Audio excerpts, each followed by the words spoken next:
বন্ধুরা, দেবী লক্ষ্মীকে খুশি করার জন্য নিয়মিত পূজা, পরিষ্কার পরিচ্ছন্নতা এবং দান অত্যন্ত গুরুত্বপূর্ণ।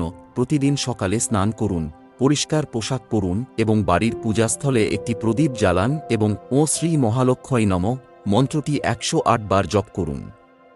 শুক্রবার দেবী লক্ষ্মীকে সাদা মিষ্টি, পদ্ম ফুল এবং ক্ষীর নিবেদন করুন।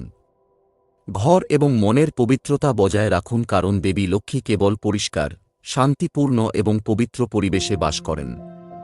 দীপাবলি, অক্ষয় তৃতীয়া এবং পূর্ণিমার দিনে বিশেষ পূজা করুন। লক্ষ্মী চালিসা, শ্রীসূক্ত বা কনকধারা স্তোত্র পাঠ অত্যন্ত ফলদায়ক। গরুকে রুটি এবং গরিবদের খাবার দান করুন। আপনার সিন্দুক বা টাকার জায়গায় প্রতিদিন একটি করে বাতি জ্বালান। বিশ্বাস, ভক্তি এবং সেবার সাথে করা ছোট ছোট প্রচেষ্টাও দেবী লক্ষ্মীকে খুশি করে এবং জীবনে সমৃদ্ধি আনে।